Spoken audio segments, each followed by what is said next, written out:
أجمعين أما بعد یکم رمضان سے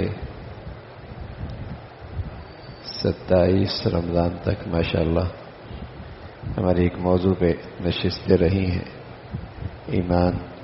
ایمان کی صفات، ان سب کا تذکرہ ہماری اس نشست میں سامنے آیا۔ 2 دن رہ گئے تقریباً، آج اور کل ہے، تو آج ہم آپ کو کچھ ایسی چیزیں سنا رہے ہیں کہ اس روئے زمین پر اللہ کے بعد سب سے بڑا علم پیارے رسول صلی اللہ علیہ وسلم کا ہے،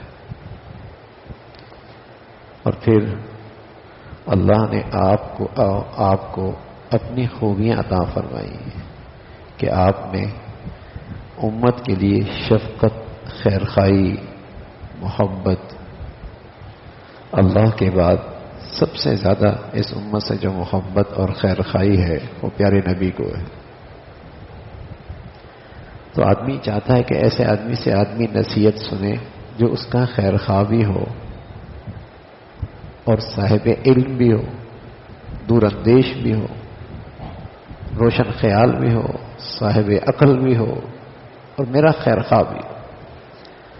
آدمی چاہتا ہے کہ اس سے میں نصیحتیں سنوں، کچھ نصیحت فرما دیں، آپ میرے لیے کیا بہتر سمجھتے ہیں، مجھے کچھ ہدایت فرما دیں۔ ایسا ہی ہے، تو ہم آج اپنے نبی کی نصیحتیں سنتے ہیں۔ حضرات صحابہ رضوان اللہ علیہم اجمعین نے اس امت پر احسان فرمایا کہ انہوں نے آپ سے پوچھا، یا رسول اللہ مجھے کوئی نصیحت فرما دے۔ ایک موقع پہ دوسرا صحابی آیا، اس نے کہا یا رسول اللہ مجھے کوئی نصیحت فرما دے۔ ایک موقع پہ تیسرے صحابی آئے، کہ رسول اللہ مجھے کوئی نصیحت فرما دے۔ امت کا بھلا ہو گیا کہ ہمارے پاس اپنے نبی کی نصیحتیں آ گئی، ہمارے پاس اپنے نبی کی نصیحتیں آ گئی۔ تو حضرت ابو ذر فرماتے ہیں کہ اللہ کے نبی صلی اللہ علیہ وسلم نے مجھے نصیحت فرمائی اور فرمایا اتق اللہ حیثما کنت، جہاں بھی ہو بس اللہ سے ڈرنا، جہاں بھی ہو اللہ سے ڈرنا،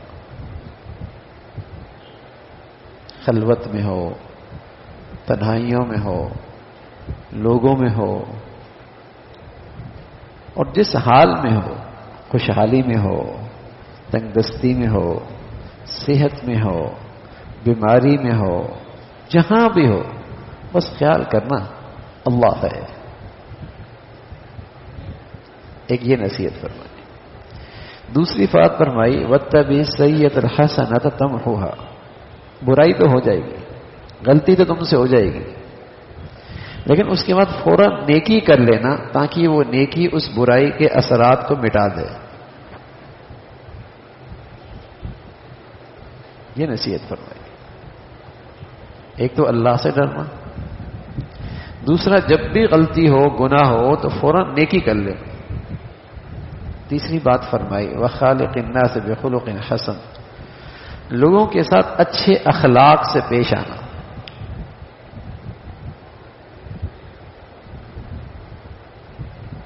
یہ ایسی نصیحتیں اللہ کے نبی کر سکتے ہیں،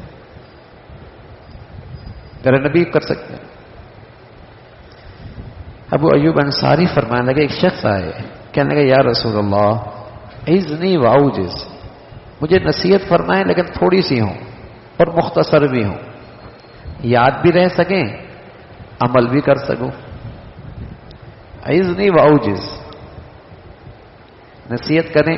اب یہ بھی اللہ کے نبی ہیں، سبحان اللہ، نصیحت بھی مانگ رہا، شرائط بھی لگا رہا کہ مختصر سی ہوں، تھوڑی ہوں۔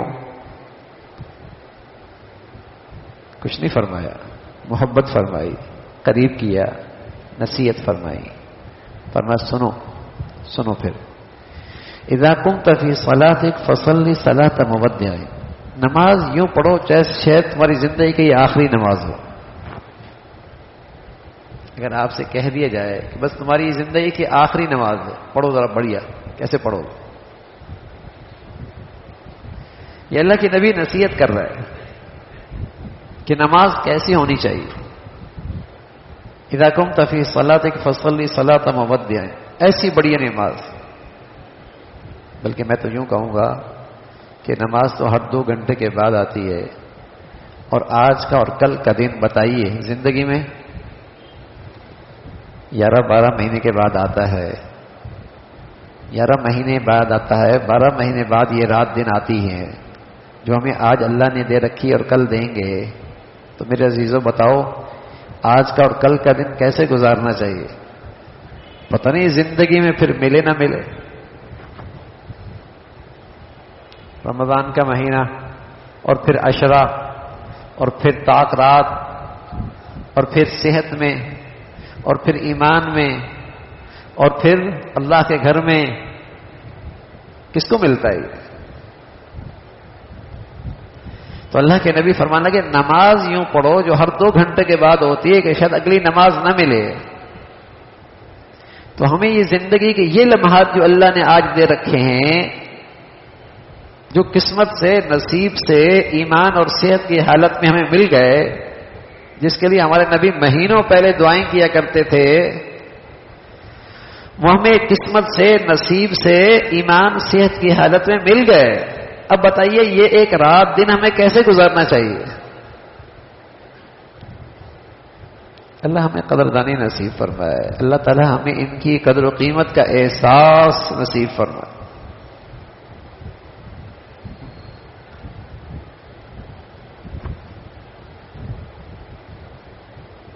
تو فرمایا رسول اللہ صلی اللہ علیہ وسلم نے اذا قمت فی صلاتک فصلی صلاۃ مودع.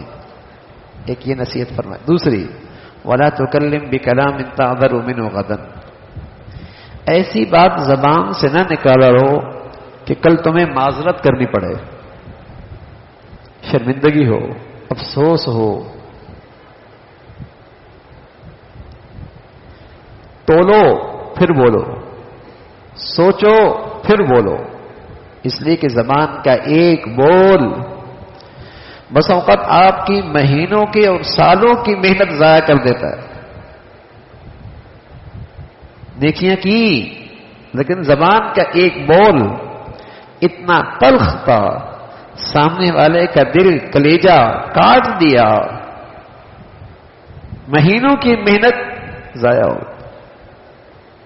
بڑا مشکل ہے. نیکی کر لینا بھی مشکل ہے، لیکن نیکی کو سنبھالنا اس سے زیادہ مشکل ہے. نیکیاں کر لینا بھی مشکل ہے، لیکن نیکیوں کو سنبھال لینا بڑی باہمت لوگوں کا کام ہے، جنہیں اپنے آپ پر قابو ہو. اس لیے ہمارے نبی فرمایا کرتے تھے تم 2 چیزوں کی مجھے ضمانت دے دو، میں تمہیں جنت کی ضمانت دے دوں گا. ایک وہ جو تمہارے پہلوؤں کے درمیان ہے، شرمگاہ، اور دوسری وہ جو تمہارے دونوں چبڑوں کے درمیان میں، زبان. ان دونوں چیزوں کی ضمانت دے دو، میں تمہیں جنت کی ضمانت دیتا ہوں. آدھا دین شرمگاہ سے خراب ہوتا ہے، آدھا دین اس زبان سے خراب ہوتا ہے. بلا سوچے سمجھے کہہ دیا، کسی کی غیبت کر لی، کسی کے لیے بدگمانی کے جملے کہہ دیے، کسی کے پیچھے بدگمانی کے کلمات کہہ دیے، کسی کو طنز، کسی کا مذاق اڑا دیا. ہمارے نبی فرمانے لگے عبداللہ بن مسعود رضی اللہ تعالیٰ عنہ، میں بیت اللہ کا طواف کر رہا تھا، دوران طواف میرے کانوں میں آواز پڑی پیارے نبی صلی اللہ علیہ وسلم کی، اور فرمایا بیت اللہ تیری کیا عظمت، کیا شان، تجھے اللہ نے کیا مرتبہ مقام دیا ہے. لیکن اس زمین پر ایک شخص ایسا بھی ہے، ایک اللہ کی مخلوق ایسی ہے جس کی عزت حرمت تجھ سے بھی زیادہ ہے، جس کی عزت حرمت تجھ سے بھی زیادہ ہے. فرمایا میرے کان کھڑے ہوئے کہ بیت اللہ سے بھی زیادہ کسی کی عظمت حرمت ہے. حضور علیہ الصلوۃ والسلام نے فرمایا ہاں، بندہ مومن کی عزت و حرمت اللہ کے ہاں بیت اللہ سے بھی زیادہ ہے. کوئی مسلمان کی عزت و حرمت کو پامال کرتا ہے ایسا جیسے بیت اللہ کو ڈھا دیتا ہے. ہم کیسے لوگوں کی عزتوں سے کھیلتے ہیں؟ ہم کیسے لوگوں کی عزتیں مجروح کرتے ہیں؟ کوئی بد نصیب آدمی بیت اللہ کو ڈھانے نکلے تو کمزور سے کمزور ایمان والا بھی اسے نفرت کی نظر سے دیکھے گا. لیکن آج نہ جانے زندگیوں میں کتنی مرتبہ مسلمان اپنے ایک مسلمان کی عزت مجروح کر کے بیت اللہ کو ڈھا رہا ہوتا ہے، اور اس میں بڑا حصہ زبان کا ہے، بڑا حصہ اس زبان کا ہے. بڑی محتاط استعمال کرنی چاہیے، بڑے سوچ کے بولنا چاہیے. زبان کے گناہ ناقابل بیان ہیں، اس کے نقصانات ناقابل بیان ہیں. تو اللہ کے نبی نے نصیحت کا فرمائی، نماز ایسے پڑھو زندگی کے آخری نماز، اور ایسی بات نہ نکالو زبان سے کہ تمہیں دنیا میں یا آخرت میں شرمندگی اٹھانی پڑے، افسوس ہو. تیسری بات فرمائی، وجمع الیأس مما فی ایدی الناس، جو لوگوں کے پاس ہے نا اس پہ حرص کی نظر نہ ڈالو، اللہ کے خزانوں پہ نظر رکھو، وہاں کسی چیز کی کمی نہیں. مخلوق کے پاس جو چیز ہے اس پہ نظر رکھو گے ہمیشہ شکوے اور شکایت رہیں گی، ہمیشہ شکوے اور شکایت رہیں گی. جو اللہ کے پاس ہے اس پہ نظر رکھو، کبھی مایوس نہیں ہو. 3 نصیحتیں فرمائیں. عبداللہ ابن عمر فرمانے لگے رسول اللہ صلی اللہ علیہ وسلم نے نصیحت فرمائی، فرمایا بیٹے 4 چیزیں بتاتا ہوں، اگر تیرے پاس ہیں اور دنیا کی کچھ چیز تیرے پاس نہیں ہے تو کوئی نقصان نہیں ہے. وہ 4 چیزیں تیری زندگی میں بہت بڑی دولت، اگر وہ تجھے حاصل ہو جائیں تیرے پاس دنیا کا سرمایہ ہاتھ آ گیا، انسانیت کا کمال تیرے ہاتھ آ گیا. 4 چیزیں. 40 اذا كن فيك فلا عليك ما فاتك الدنيا. 4 چیزیں.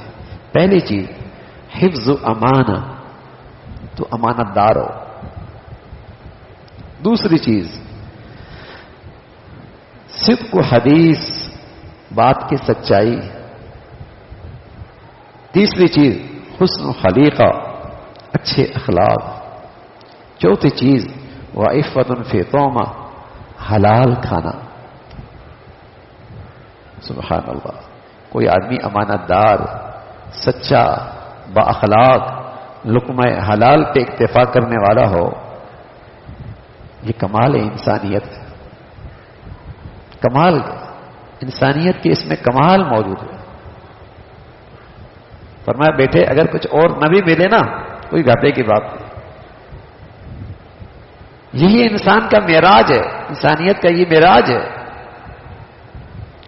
دیانت، سچائی، حسن اخلاق اور لقمہ حلال، اس پر اطمینان. تو اللہ کے نبی صلی اللہ علیہ وسلم کی آخری نصیحت ہم آپ کو سناتے ہیں. حضور علیہ الصلوۃ والسلام نے ایک آدمی سے کہا، وہ یعظ، اب اسے نصیحت کر رہے تھے. آخری نصیحت عرض کرو. فرمایا اغتنم خمسا قبل خمس شباب قبل حرم. ہم آپ کو 5 چیزوں بتاتے ہیں کہ ان 5 چیزوں کو 5 چیزوں سے پہلے غنیمت سمجھو. جوانی کو بڑھاپے سے پہلے جب جوانی جاتی ہے واپس نہیں آتی، اور جب بڑھاپا آتا ہے واپس نہیں جاتا. جوانی جاتی ہے واپس نہیں آتی، اور جب بڑھاپا آتا ہے تو واپس نہیں جاتا. اغتنم خمسا قبل خمس شباب قبل حرم. جوانی کو غنیمت سمجھو، بڑھاپے سے پہلے. اس جوانی سے فائدہ اٹھاؤ، اس کو بامقصد چیزوں میں لگاؤ. جوانی کا موسم اصل اللہ کی بندگی کا موسم ہے. دوسری نصیحت فرمائی آپ علیہ الصلوۃ والسلام نے، فرمایا صحت کو غنیمت جانو بیماری سے پہلے پہلے، کچھ نہیں پتا کب بیماری آ جائے، صحت کی قدر کرو، اسے ضائع نہ کرو، یہ بڑی دولت ہے، یہ پیسوں سے بڑی دولت ہے، یہ دولت سے بڑی دولت ہے۔ کسی آدمی کے پاس کتنی بڑی دولت کیوں نہ ہو، لیکن بیمار ہو تو اپنی دولت کو دیکھ کر حسرت کرے گا، روئے گا۔ دنیا کی بات بڑی نعمت، ایمان عافیت کے بعد بڑی نعمت صحت، فرمایا صحت کو غنیمت جانو بیماری سے پہلے پہلے، اور فرمایا اللہ نے خوشحالی دے رکھی ہے، تمہارے گھر کی عورتیں، تم کسی سے بھیک نہیں مانگتے، اللہ نے عزت کی روزی دے رکھی ہے، اسے فقر سے پہلے پہلے غنیمت سمجھو۔ چوتھی چیز فرمائی اللہ نے فرصت دے رکھی ہے، فرصت ہے آج، کہیں ایسا نہ ہو کہ ایسی مشغولیت آ جائے کچھ ہوش ہی نہ رہے، اس فرصت کو مشغولیت سے پہلے پہلے غنیمت سمجھو۔ اور آخری چیز فرمائی زندگی کو موت سے پہلے غنیمت سمجھو۔ ہم میں سے الحمدللہ کتنے لوگ ہیں جنہیں اللہ نے صحت بھی دے رکھی ہے، خوشحالی بھی دے رکھی ہے، فرصت بھی دے رکھی ہے، زندگی کی نعمت بھی دے رکھی ہے، کسی کو جوانی کسی کو بڑھاپا مل گیا، لیکن کتنے الحمدللہ ہمیں یہ نعمتیں ملی ہوئی ہیں، اب ان نعمتوں کی کتنی قدر کر رہے ہیں؟ ان سے فائدہ اٹھائیے میرے عزیزوں، اور اپنی آخرت سنواریے، اپنی آخرت کی زندگی بنائیے، ان نعمتوں سے نہ ختم ہونے والی زندگی کا سرمایہ اکٹھی کیجیے، یہ اللہ نے آج موقع دیا ہے، تو اللہ تعالی ہمیں ان نعمتوں کی قدردانی نصیب فرمائے۔ آج کی رات ہے، کل کا دن ہے، ماشاءاللہ کل ویسی اتوار ہے، اچھی بات تو یہ ہے کہ کل ظہر میں آ کر رات افطاری تک یہیں مسجد میں اعتکاف کی نیت سے آ جائے، تاکہ یہ ہمارا آخری دن اور آدھا دن عبادت میں، دعاؤں میں، ذکر میں، استغفار میں گزرے۔